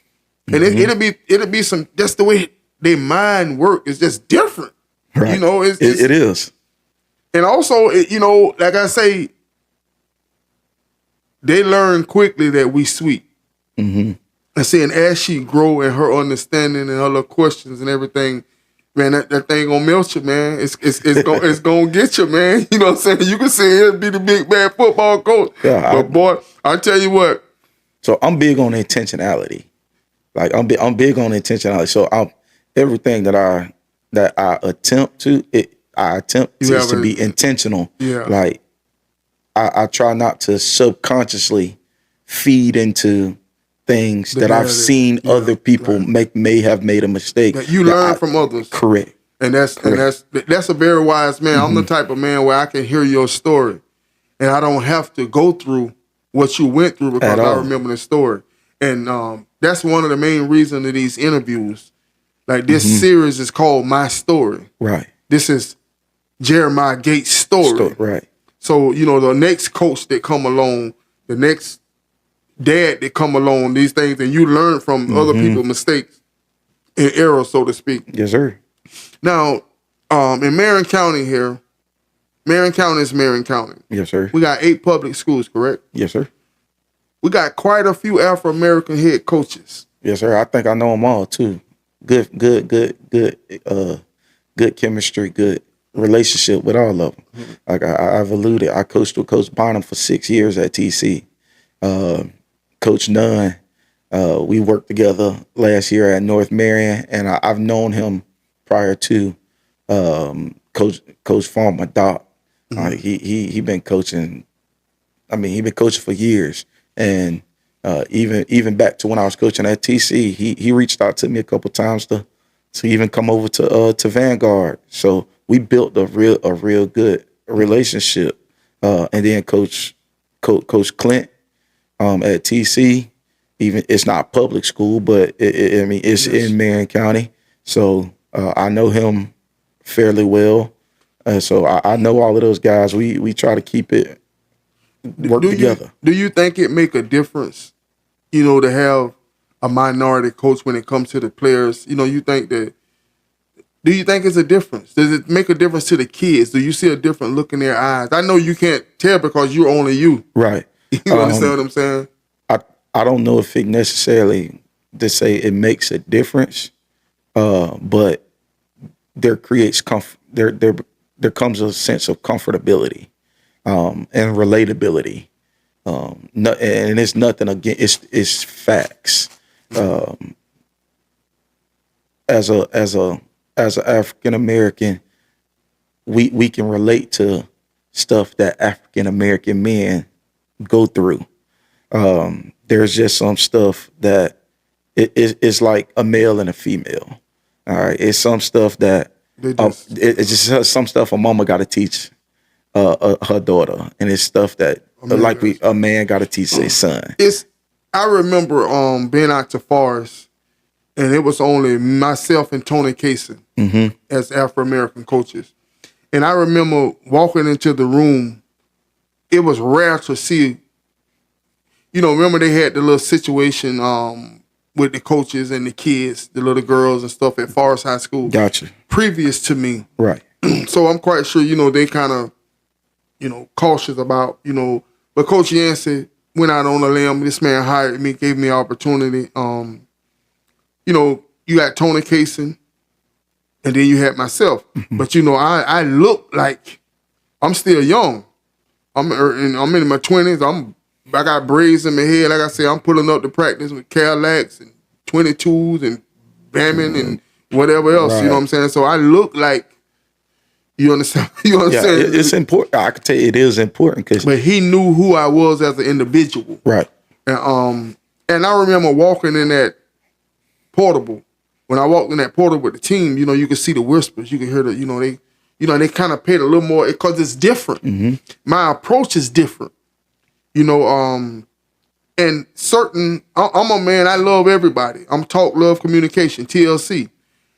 Certain stereotypes does exist. They exist. Amongst, different ethnicity, yeah. Certain things, it's true. And I become older, it's sometimes I ride around in my own hood with certain people. I lock the door too. All right. You understand? It's not about black or white, it's about individuals. It's good and bad and everything. And certain experiences that you go through in life causes you to view things from a different point of view. You understand what I'm saying? Right. You can have a good person. You can have a friend. You can have a friend that's a white guy that's your best friend. Yes, sir. This man love you. He don't been there for you. You been there for him. You know that this man is for you. But when it come to Donald Trump, I don't know him like that. Donald Trump, it's like people that been friends for years. Oh, that's where the line is drawn. I mean, their opinion on a certain topic could be so different until you would think, well, who is this guy? Right. You understand what I'm saying? No, I get it. And I don't know if you remember Jarvis Williams and Adrian Smith. It's like 03, 02. I remember Jarvis Williams. I don't remember. Okay, Adrian Smith played on that team too. With Forrest. For Forrest. Both of them totaled about almost 1,000. Yeah. I know you're talking about. Okay, and Adrian Smith, he was so talented. He had some of the most special feet I ever seen. Him and Roosevelt Ross had some good feet. That's crazy because Coach Smith coached me 1 year at TC. Oh, yeah? He coached me 1 year at TC. This guy was he was mid to late 30s, or I would say late 20s, early 30s then, and his feet was still immaculate. When he's in front of you, you go to wrap up. If you blink, he's not there anymore. He's gone.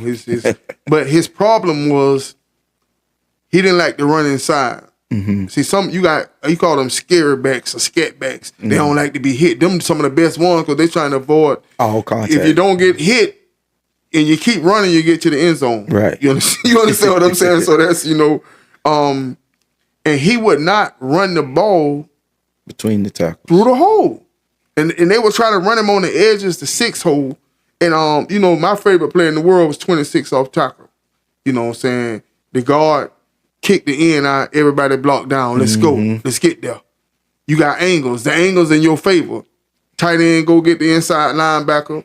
Guard click down, the up back, feel the hole, where the guard pulling from. Yes, sir. You kick out and get there. But Adrian would always bounce on the outside. And he could get away with most teams because he was talented. He was fast and he was with feet. But then when you playing against Palaca, they can match you. That got a bunch of Adrians over there. They match you. They may not be quite you, but you ain't finna be beating them to no corner. It's close enough. It's close enough. They're on the same side of the railroad tracks you at, so you ain't doing them any kind of way. And one day, remember when Westport first started and Westport was really good and all that? They had Bobby Hussein, all that, and P.J. Williams, not P.J. Williams, but Kerbine. Yeah, and all them Urban Bethea, all the boys, animals. And I said to him, and he just wouldn't do it. And the coaching staff, Coach Yancey, them, these good coaches. This man coached me. It's like, I just happened to be walking by him one day and I pulled him to the side. And I explained to him, I ain't said nothing to him that Coach Yancey ain't say to him. And whoever else ain't been saying to him probably his whole career. Right. But he got it coming from me. It's no different than, somebody telling you something, your auntie telling you something, your mama, your granddaddy, everybody telling you, then one day it just clicked. It's just that one voice. And he got it. And the season turned around. Yeah. Everything changed for him. And I told him, I said, Adrian, when you run into the 6 hole, see, he thinking about that linebacker coming to get him. The people, when you run into the 6 hole, it's on the edge. I say, you continue to run to the sideline. When you run to the sideline, you're running away from everybody. Banana crab. You know what I'm saying? See, he thinking, okay, I'm a run and I'm gonna go to the 6 hole, then I'm gonna go straight. Like, no, the 6 hole, you still running away from them. And when you been that sideline, it's highway to heaven, baby. Yes, sir. You make the safety miss, it's over with. Over with. And he could make the safety miss. That's man, this kid was them. I think his feet was better than Roosevelt Ross. Roosevelt Ross was the total package. He had a little power, a little speed. He had a little. He was a great balance. He was what I call him a slasher. He was a Ricky Williams. He was a real slasher. Yeah, he could do a little bit. All of it. Yeah, Jared McGrath. I coached Jared McGrath too. You know who that is? I heard the name. I've heard the name. I'm not as familiar with with that name than Adrian Smith. Jerry McGrath, he graduated in like 96. He was a white running back, tailback. Went to Vanderbilt. Went D1. He wanted to go to the Gators. Every year he played against the Gators, he got 100 yards. Because he wanted to play for the Gators, but you know Spurs, you know, the past stuff, and it hurt him. So, but every year he played him, he got drafted. He went to the 49ers. He tore his knee up his senior year. They still got him, and he had done worked his way up the second string behind Garrison Hurst, and he hurt his knee again, and then they just sent him home. I got you. You know what I'm saying? But machine. Now I'm gonna ask you I don't want to say a controversial question, but to me, my experience, it's a difference in coaching white kids and black kids. I think the way you deliver information to them is received differently. I coach them all the same. When I say it's a difference, my experience, to me, I coached at Forest. Right. And Forest had predominantly white kids. I had spot up black kids. And we would go kick behind. Right. We go tear behind up. Think it's sweet with these white kids getting off this bus. Think it's sweet. We finna teach you. We finna teach you a real lesson. You know why? Because they'll follow the rule. Yeah, they was used to the structure, the order, and the authority. I didn't have a problem.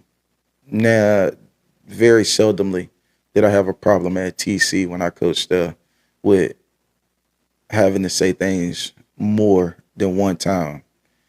Now I had my black kids, and obviously I did say stuff to them more than one time, but it was just one of those things that fit the bill. Right.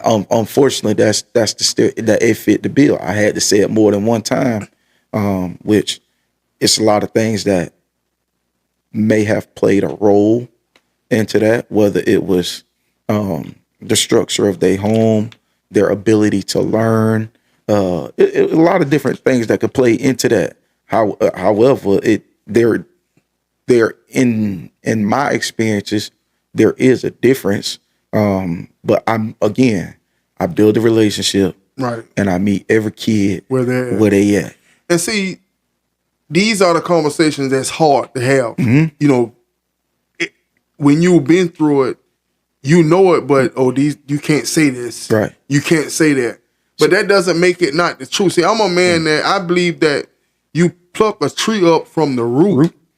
If you pluck it up from the root, it'll never grow back again. But if you cut it down, it's gonna look good for you. Can get away a long time, but it's gonna grow back. It's gonna sprout. And I'll say the hard things. I don't have a problem, and I'm not trying to. I understand your position. I'm not trying to. But to me, those kids, when I tell that white wide receiver, you gonna run a 7-yard turnaround, when he take off, all he's saying is 7 yards. 1, 2, 3, 4, 5, 6, 7. That's it.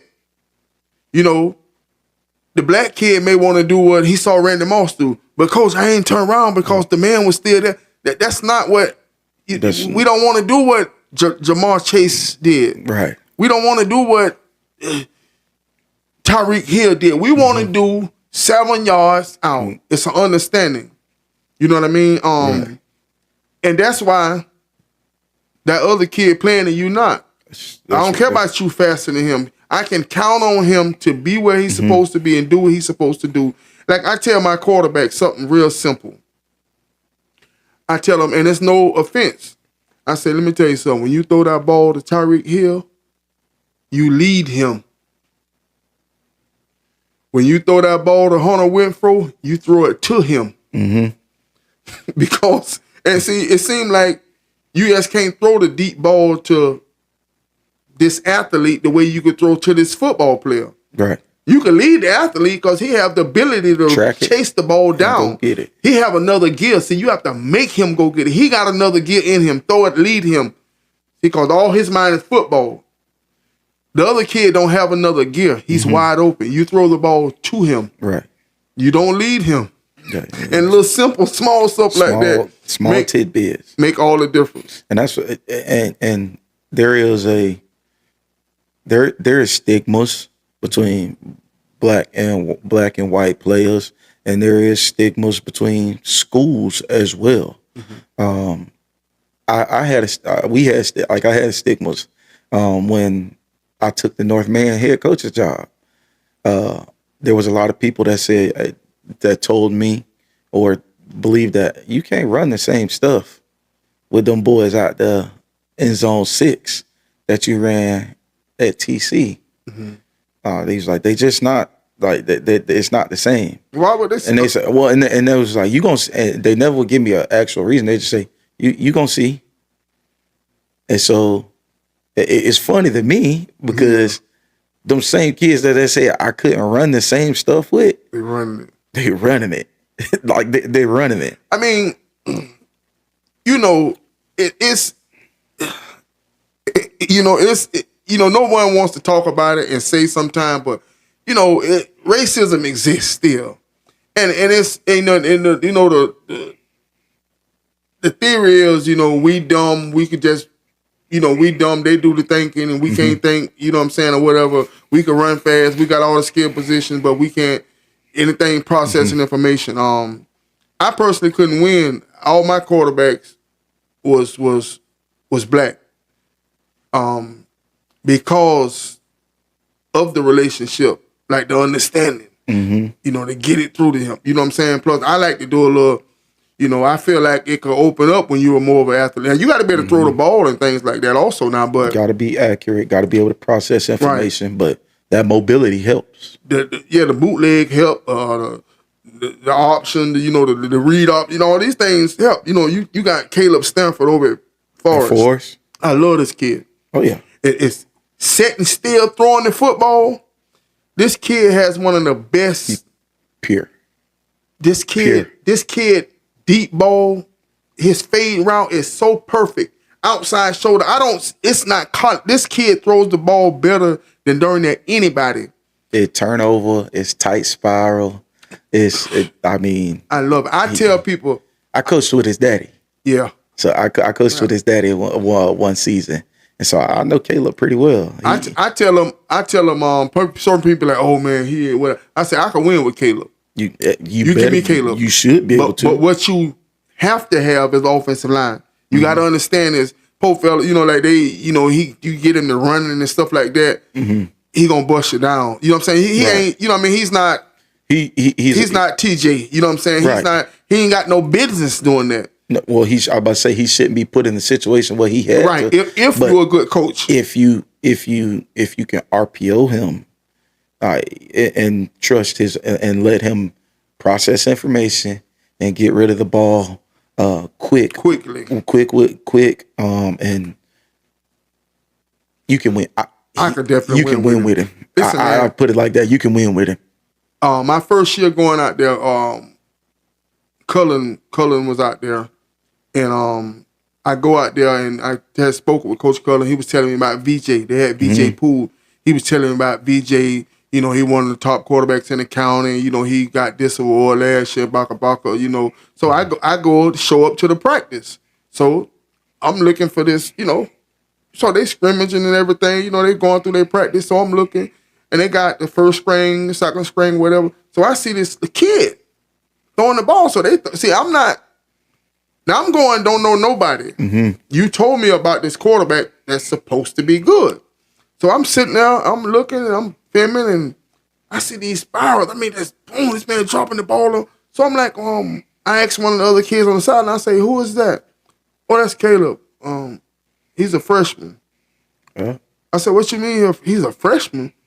At the time, he was an 8th grader going to be a freshman. So he ain't even... They ain't played a down. Yeah, he ain't played a down yet in high school. I'm like, that's a freshman? I couldn't believe it. So, and I'm looking at, he's going against the number 1 defense. And this kid is getting it to him. You know what I'm saying? He got his shortcomings and stuff. You know, they'll bat the ball down here a little short. You know, you can see, of course, the defensive line killing this little makeup line. But When they don't get him, he putting it where wheeling and dealing. I'm telling coach. So when I talk to coach one-on-one, I'm telling him, hey man, you got something special right here. You understand what I'm saying? You telling me about VJ. I've never seen nothing special out of VJ. Great kid. I interviewed him. See, I'm a don't you know what I mean? I got my opinion. You know what I'm saying? That's what makes me me. I mean, I love the kid as a kid. That's like the Yancey kid, the Garrison Yancey. He's a great Grayson. Yeah. He's a great kid, but he's not a quarterback. He's a really good athlete. But he's not a quarterback. He definitely ain't no quarterback. I didn't get a chance to see him in that magnitude enough, so I wouldn't. Trust me, he's not a quarterback. I'm gonna take your word for it. Great kid, very respectful. You know, great kid. He see me TLC. You know, I got a lot of love for him. Great interviews, but he's not a quarterback. Yes, I get him, put him at tight end or something. Slot. He got good hands, you know, slot receiver, something like that. You know, good chain mover. I think that's what if I'm not mistaken, I think that's what he planned. But he, I good seen little it. athlete. But they tried to push him. They tried to make him a quarterback. I could see it quick. We wasting our time here. You know what I'm saying? It's not gonna happen. Yes, Caleb, sir. I think, he got some ability. I never saw nothing special out of VJ.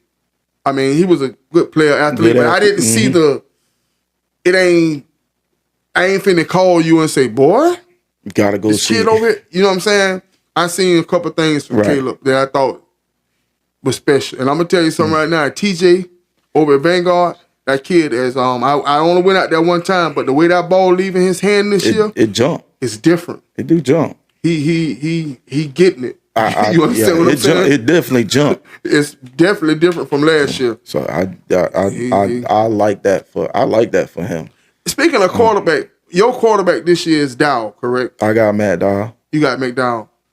Who was at Vanguard? And TJ replaced him. I didn't get to see Dow a lot, but when I saw him when Vanguard played Forest, they brought Dow in, and I saw a good player. Yeah, I mean, see, people could say, I like the blue car. I don't care if you like the green car. Right.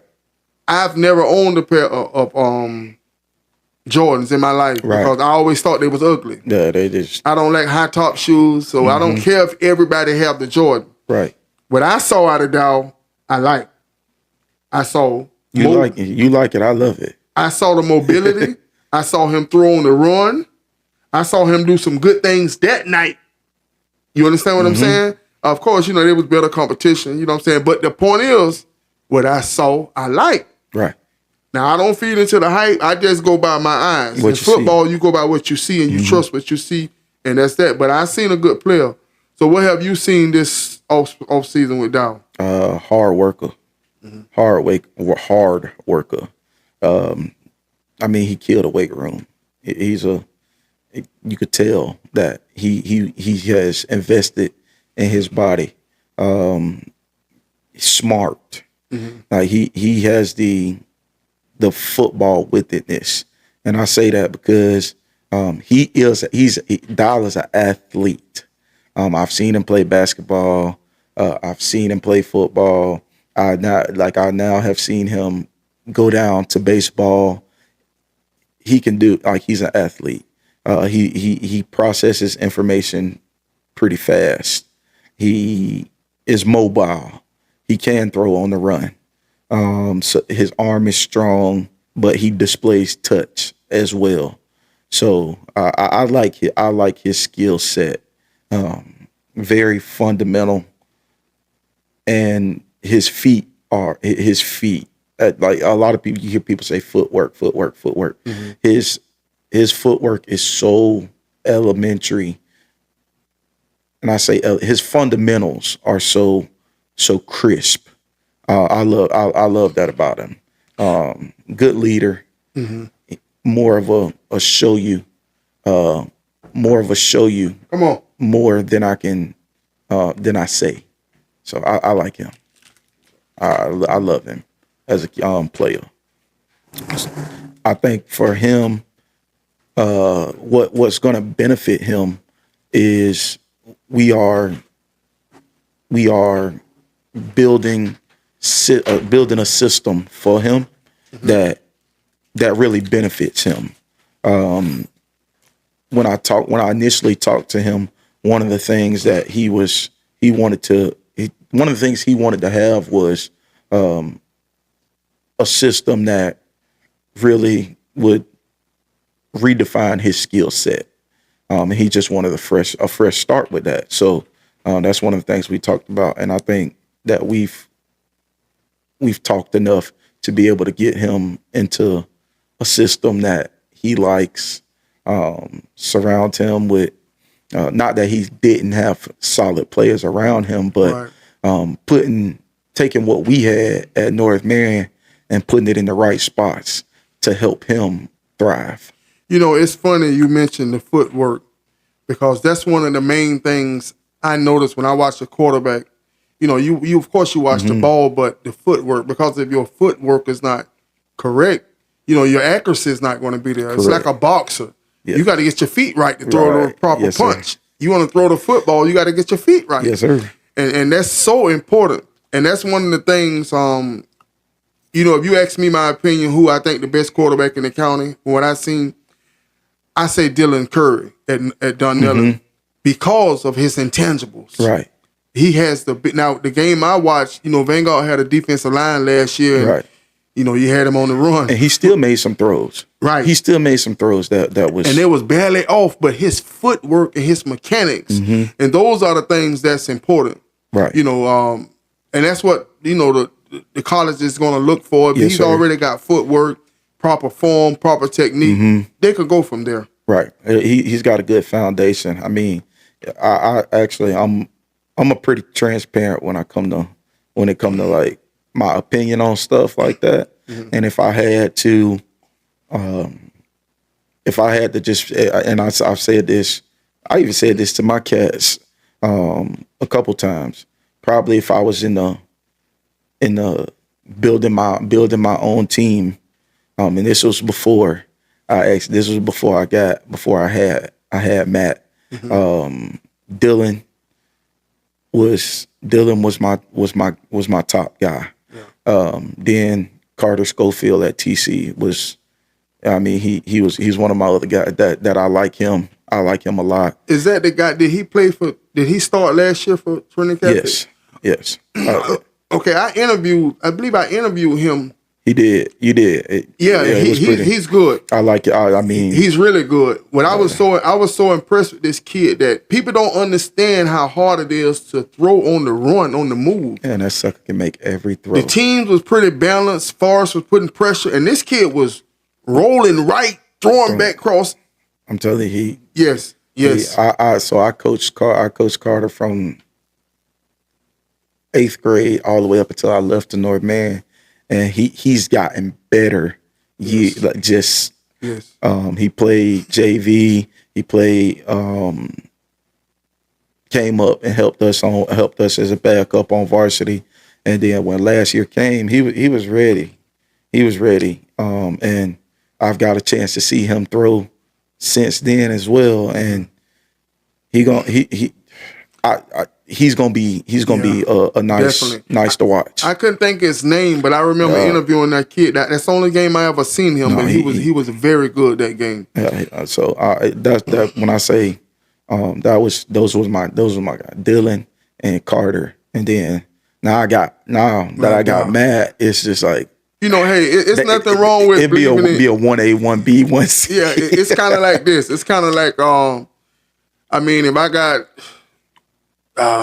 Lamar Jackson, ain't nothing wrong with me saying Patrick Mahomes the better one, but I think my guy could win. Right. You know what I mean? So this is a part of the episode. We're gonna play a game called Fill in the Blank. Fill in the blank. I'm gonna ask you some questions quickly, precisely, to the point. Okay. No right or wrong. You say the first thing come to mind. Yes, you ready? Sir. Let's do it. I've always wanted to be a millionaire. I love when someone treats me the way that I treat them. If I had to do it all over again, I would. I would be a tradesman. My favorite holiday is Thanksgiving. It aggravates me when people don't do things right the first time. The best quality someone can have is being genuine and honest. If I had to ask God one question, it would be, What were you thinking when you made me? my childhood crush was, Anissa Martinez, if I had to travel anywhere in the world, it would be, back to Australia again. my favorite movie is, Transformers, if I could go back to any age, it would be, 10. Jesus is, The best thing that ever happened to us. when I meet someone, the first thing I notice is, Their smile, my greatest strength is, depending on God. my greatest weakness is, Knowing that I'm a mortal man and I have to depend on God. okay. The biggest misconception about Jeremiah Gates is what?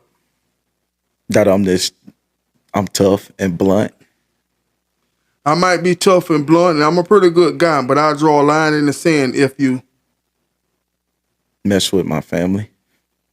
if I had to star in a movie with any actor, it would be Denzel Washington, Barry Sanders or Emmett Smith, Barry Sanders, Adrian Peterson or Derrick Henry.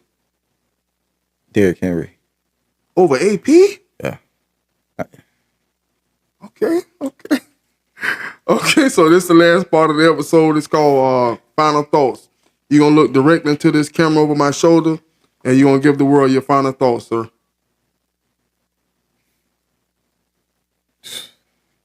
My final thoughts, if the world was going to end. No, your I was final about to say. thoughts. Like your message to the world, your final thoughts. You know, what message you want to get out to the community, your players, your parents, you know, your staff, anybody that's watching this to be encouraged by this episode, sir. We gonna at North Marion this year. We gonna play some solid football. We gonna try to go 1-0 every week. And I think our biggest thing is that we keep God first, family second, and football last. That's right, ladies and gentlemen. We want to give Mr. Gates a special round of applause.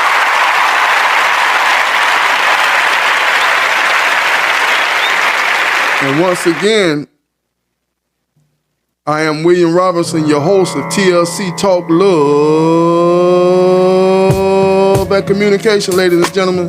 This has been a very special episode with Coach Jeremiah Gates, going into his second year at North Marion High School. This man played football right here in Marion County at TC. You know what I'm saying? Went off to college and played, had a pretty successful year. He's been coaching for a long time, ladies and gentlemen. A lot of wisdom, knowledge, and understanding. We wish him the best this season. Much success moving forward. Mentorship, fathership, parenthood, you know, great man in our community. We remember, we only got one life to live. It's a whole lot easier with love and communication. You can donate to this podcast with Cash App. Anybody love you, whether you PayPal Robinson74William at gmail.com, Zelle 352-209-3306. And remember, if nobody told you they love you today, William Robinson loves you.